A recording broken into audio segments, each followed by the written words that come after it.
The teams assembled in the roped-off area that was to serve as the arena for the skill at arms contest. This was the predetermined tiebreaker method to decide the ultimate winner of the Springview tournament. Of course, the results had been manipulated behind the scenes to ensure the event would end up requiring the tiebreaker, transitioning from a mass participation activity to a spectator event. Parsival Golden Spear II was born in Hirikith City. His family relocated from the Misharu region on a continent far to the west. His grandfather, Parsival Golden Spear, was sent by his paladin order to assist the Holy Dragoons during the Great War, due to his preference for fighting with polearms being a good match to their specific fighting style. One such example, the heirloom glaive Gizarma, now wielded occasionally by the younger Parsival. The elder Parsival and his wife enjoyed their time in Hirikith and decided to stay on after the war ended. Their only regret was the unavailability of Jacovian Delight, a semi-gelatinous confection that the merchants from Jacovia frequently traded with the people of the Misharu region. Parsival the Younger was eventually recruited by the Radiant Mind. They thought his scholarly nature was suited to the ideals of their order. He recently graduated from the rank of squire to a junior member of his paladin order, and was immediately sent out as a questing knight. The original meaning of paladin. His mission was to travel the land, humbly performing good deeds, protecting the weak, and helping those in need of assistance, bringing glory to the patron gods of the order, and making the world a better place to live in. The instructions were to return when he felt he was worthy and had gained enough experience and hair, at which point he would face his test to become a full member and receive his distinctive signature helm. The Radiant Mind is a paladin order native to Hirikith, making its home in Hirikith City. They are more scholarly than the other orders, and as a result, have produced some of the kingdom's finest tacticians. They have a distinctive helm that they are presented with at the end of the ceremony to induct them into the order as a full member. The helm is said to help them always see the truth.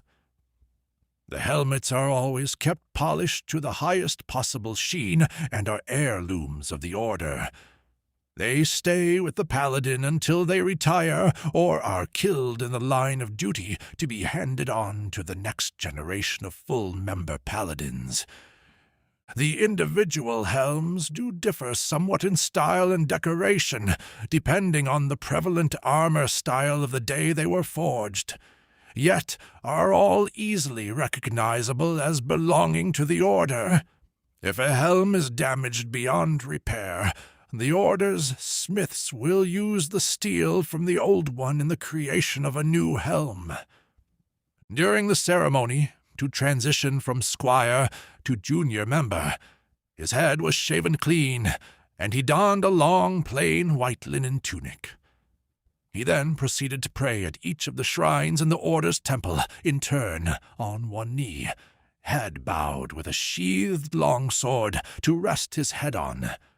To each side of him stood a priest of the order, with incense burning in a brazier. Behind him, one of the other squires stood holding the order's battle banner. It has been a slow start to the quest so far for Parsival, unsure of exactly how much glory rescuing a kitten from a tree could possibly bring to the order and its gods.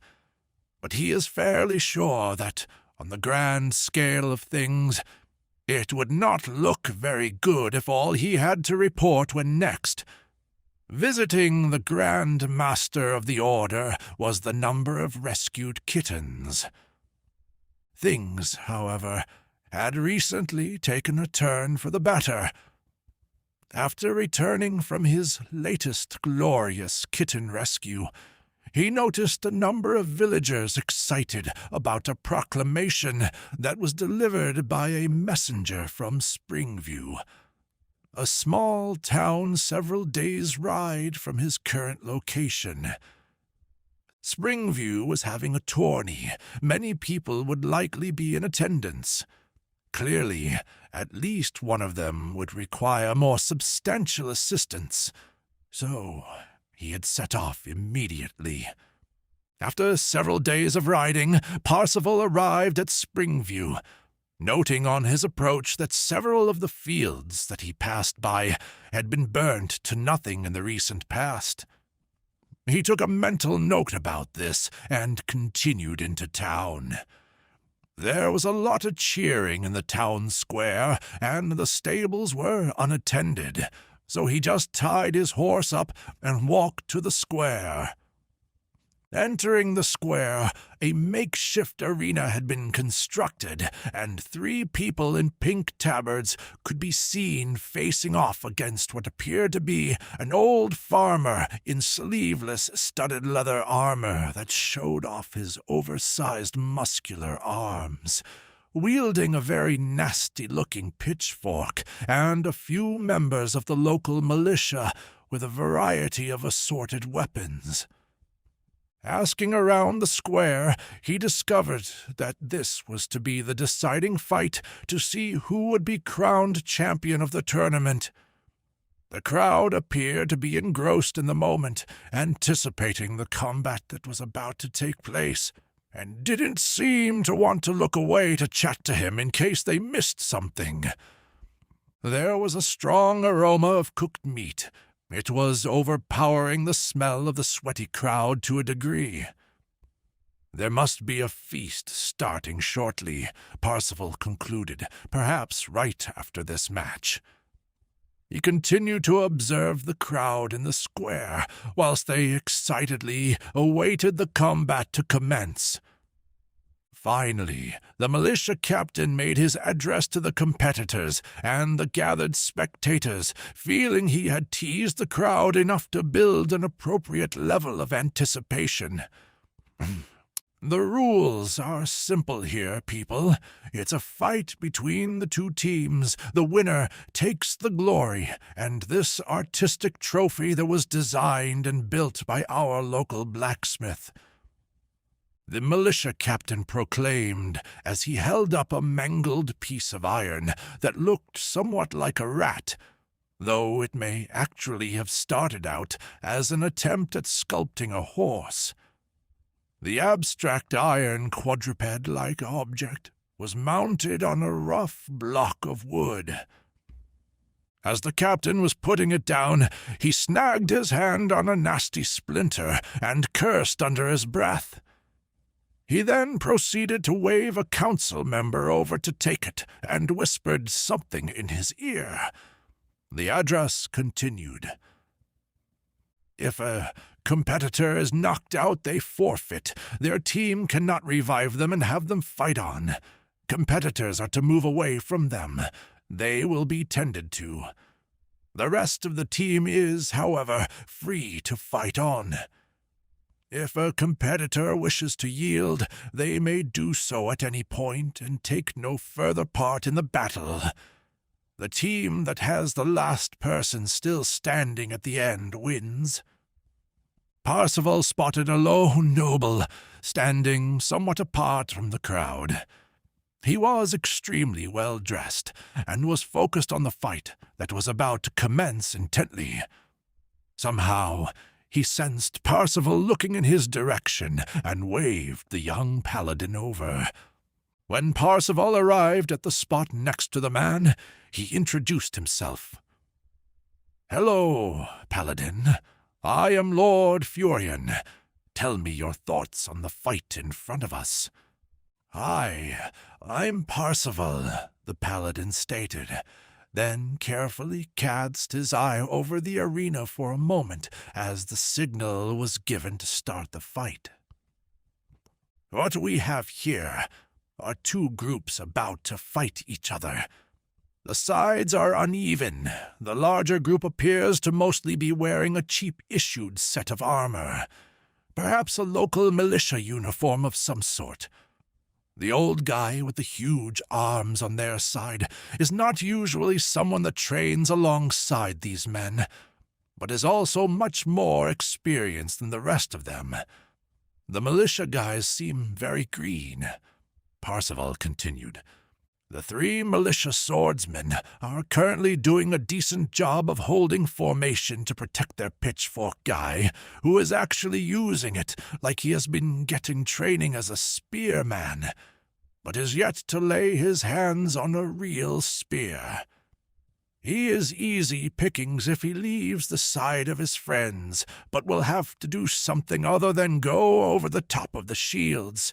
He will have to stand beside his partners, not behind. The old guy's pitchfork is not really a pitchfork at all. It is much sturdier. That will probably hurt if it connects. The real wild card on that side is the guy with the footman's flail, though he is holding it in a left-handed grip, so he will mostly be swinging in from the weapon side, not the shield side. Parsival concluded about the militia team. The dark-haired fellow on the pink-tabard team moves like he is trained at the King's officer school. His footwork is good. His shield is still slung on his back, and he has his hand and a half-sword in a two-handed grip, probably to try and goad the more inexperienced combatants into doing something rash. But I note he is not in a stance that would allow quick thrusts to the face, because he realizes it is not appropriate in this setting. The young woman with the mace looks to be a priest, based on the robes poking out beneath the armor. Oh, so perhaps the plan is for him to fight somewhat recklessly, and just have her heal through, but at some point he will, more than likely, quickly swing his shield around for a change in tempo. The fancy fellow has the look of a mage about him, but all the daggers he is wearing are an indication he is a novice and won't be able to cast many spells before he exhausts himself. Presumably, he will harass the enemy with thrown daggers until he sees an opportunity to blast someone with a spell. He observed. In conclusion, the pink-tabard team could win this, but their best-trained fighter is aware that this is not life and death, and will observe the niceties of avoiding openings that would encourage lethal strikes, which will make the fight look good for the audience, but ultimately, what I presume is the home team will win. This will be a popular outcome anyway. Parsival concluded. Great. You're hired, said Furion. Meet me in my quarters above the inn when this ends. Parsival's predictions were somewhat accurate. Darren started the combat by unleashing a flashy display of feints, parries, and highly telegraphed ripostes with the intent of attracting attention and putting on a good show for the crowd. The militia soldier with the flail attempted to act as a skirmisher, but had to dodge the occasional precision dagger throw, causing them to be hesitant about closing the gap to make their attack. Farmer Jim initially held back to observe and direct his men.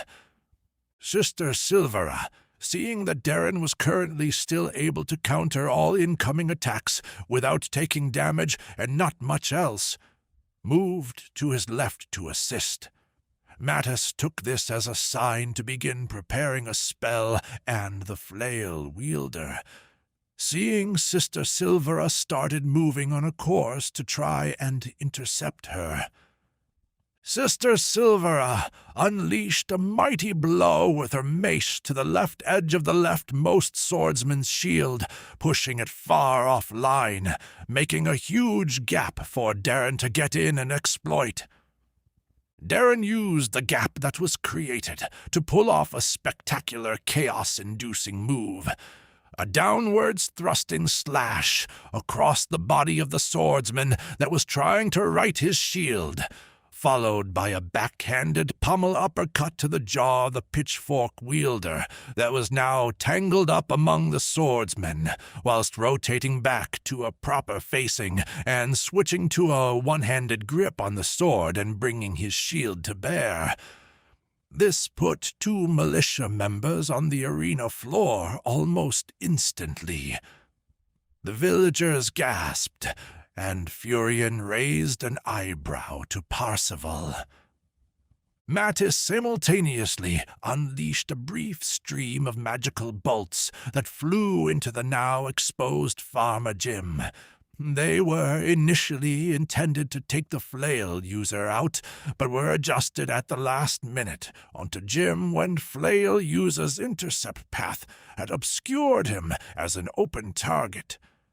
Jim was momentarily stunned by this, but still looked to be able to fight once he cleared his head and refocused. The competitors stepped away from the fallen so they could be tended to.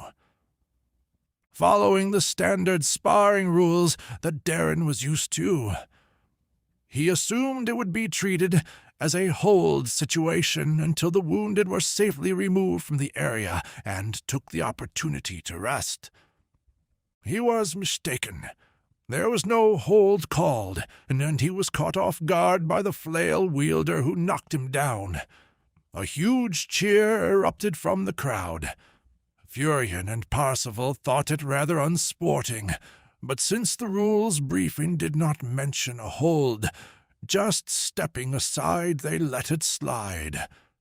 Sister Silvera also thought it unsporting, but she did not let it slide and yelled a blood-curdling war cry. She waded in and just started swinging with a berserk fury, quickly flattening the flail wielder and one swordsman, then commenced laying into the remaining swordsman, who had no choice but to drop his sword and use 2 hands to hold the shield up. Pieces of timber were splintering off the edges of the shield and flying around the arena as the furious blows continued to rain down. Farmer Jim and Mattis saw the situation was way out of control. Mattis took a knee to indicate he was yielding, and Farmer Jim moved to stop Sister Silvera, who was single-mindedly focused on trying to turn the poor militia recruit, hiding behind what was left of his shield, into paste. The old farmer turned his weapon around and used its shaft as a 2-handed club to quickly subdue the wild beast. After the battle, once everyone had healed up, Farmer Jim and the militia boys came over and shook hands once again, offering their congratulations on a good fight right before the presentation. Well fought, everyone. That was an entertaining fight. I present your champions, the Springview People's Militia Team. There was wild cheering, and the militia captain handed over the trophy to Farmer Jim. The wooden base seemed to have been sanded and oiled up since the captain's earlier incident. There were no more nasty splinters. "And now the feast," said the captain. There was some more cheering, and then the people rushed off to get themselves a feed. The activities of the day had worked up quite a hunger.